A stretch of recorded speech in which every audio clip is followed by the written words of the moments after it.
more out of this, but Sacred goes in again. Just relentless with the chase. Genic is trying to force them away, but here comes Kotaro. He's ready with the Chronosphere. And there's your Lesh dead again. He just respawned to die yet again. Yeah, the way Kotaro is joining some of these fights is so much better than what Wiz has been able to do. Like, whenever Kotaro joins a fight, his entire team is there. They are all alive. And he just makes sure they win that fight or he gets a chrono off. Whereas it feels like when Wiz shows up to a fight, there's already way too many heroes that are dead. I think the carry difference has been crazy this game. The fact that Kotaro had 4 deaths, as you said, and was 30 net worth minute 10 is absolutely mind-bending, and he is just surfing off of that. He's still having a really good series. And Infinity, they're going to have to need something to turn the course around. Maybe the less Shrek KDA. He's got some lucky numbers out there, the 777. Oh, wow. He does have it. OD's a bit stronger now as well. He did finish his Witchblade.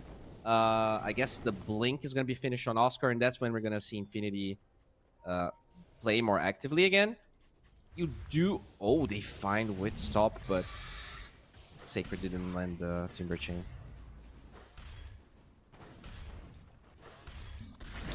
One thing that I'm a bit worried about is the fact that they picked this Slash... Instead, they've been pretty passive. But finally, Blink is ready here for Oscar. I expect something to change. Definitely something that they need is a change of pace. Faceless Void is getting too much in their eyes. They have the Morphling to play around with. Stampede already used as the Viper Strike is popped on him.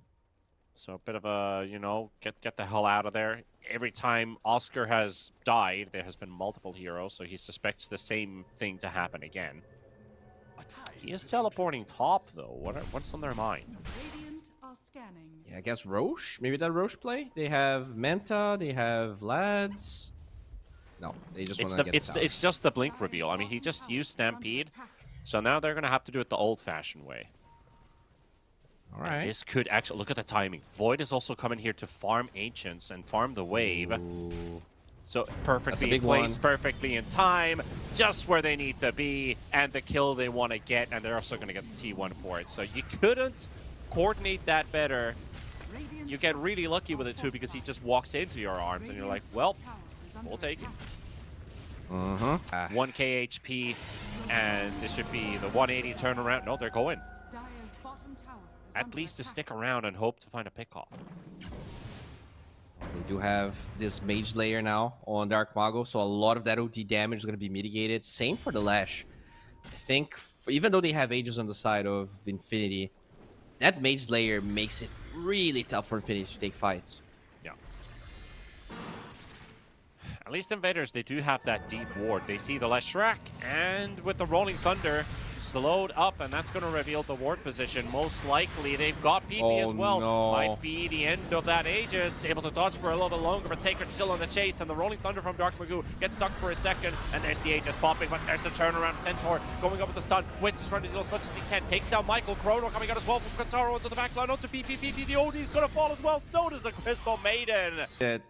Infinity is, going out in the map when the Chronosphere is on cooldown, but it is back up, and Yannick might just be dead here if the tower wants to get the kill. Has a mech, but beautiful Chrono. And the PP as well. They got the OD on the edges of it. Techies is stuck in the air. Doesn't matter. PP's down. Tiger with a zoning ulti, helping the Morphling out a little bit here. Oscar almost blows up the Timber, but Timber also wants to blow up the Centaur. He knows he needs to be careful here. Gets the zap away. Still on the chase, sees him, the Adaptive Strike, all the Yules, and the Time Walk jump right next to him. No bash from Witz, but he's got the right place. Damn. This is one of the first fights where Witz, I think, played flawlessly. Even though they lost the OD right at the beginning, he gets to join. They kill the Viper, they kill the Techies. Really nicely played. Infinity punching back real hard here. I am impressed, but at the same time, Pangolier, maybe they have vision. Both sides have vision. Let's see what they can do here. It is a Crystal Maiden that is soaking up the majority at the start. Morphling thrown up into the air. Oh, doesn't actually get the Rolling Thunder stun. It's okay for now. Genic is also joining in the action. Stampede to tune in. They are so far apart on the side of Infinity, but they're trying to help the Morphling out with that fresh Conda. He's as low. Finding in the middle, another mine popping here and there. 30 seconds for the Chrono. Genic is a target that Kotaro can take down. And he will focus him away. Already 3 gone from Infinity. And it is such a disconnected fight from Infinity. Doesn't even feel like a fight. Yeah, Chrono Trigger was on cooldown. They tried to force a fight, but they were just very sloppy, as you said. You know, they got that ward there, close to the tier 2 tower, but they didn't know about the Radiant ward, so they get jumped first. They lose the Crystal Maiden. Way. They do have the Faces Void in a good position to catch the Morphling here, but the Pango's already doing the primary setup. Morphling isolated, gets the Manta, waveforms away. Kotaro chasing Time Walks out as well inside that Faces Void form, but he seems to be saved for the time being by PP. Does he still have a way out? Is Kotaro just going to chrono? Yeah, he's just going to chrono it. No second thoughts in that. He knows he needs this kill. He's going to get it. Genic to die too. And the creeps conveniently just happen to be here so they can get an objective. So patient on the Chronosphere. He waits for that Astro. PP was, you know, he had Astro for a long time. Didn't want to. The small things aren't done, you know, 100%. Yeah, and it feels like so many things need to go right on their side with this Infinity draft for this Morphling to have a great time, because it looks so easy for the Void to just waltz in, press 2 buttons, and you're good to go. Well, Infinity fighting them. Hopefully they can wait these ages out, but these 2 minutes, they seem more than enough. I'm expecting Invaders to actually try and bridge high ground now. You're gonna need some pretty clutch items on Infinity. Like, I see this Hex lined up on the OD. I wouldn't hate to see another on the Leshrac at some point, but he kind of feels like I need a Yules this game. There's just so much stuff going on that I either need to set up for the stun or... Nice read there. Oscar. Really nice read there, going for that instant Hex up from that Timbersaw. Good bait there, trying to force the Stampede. Dark MAGO holds on the Rolling Thunder. Tiger has to be careful. Genic also has to be careful. And there's the Viper Shard, so these buildings will drop if you don't get an answer.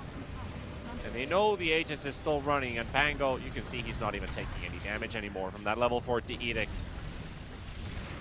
It used to do damage. There's your series. And that's going to be Infinity dropping out, and Invaders marching on to the next round pretty much. Haven't tapped out yet, but we can see where this is going here, Bowie. We definitely can. Kotaro still has the Aegis, so even if he dies here for those tower hits, it wouldn't matter. They're gonna try to hold to the very end, but no buybacks. 3 cores dead for 40 seconds. This should be it, right? Yeah. The only thing that they don't know is they're not buying back because they can't afford it, so the only thing that's really keeping them on their toes, and there goes Genic. Yeah, there's the GG call. They've had it. I mean, they outclassed Infinity here, skill-wise more than anything. I feel like Kotaro, the way he was able to somehow be farmed in this game, despite Infinity trashing him really hard, is baffling.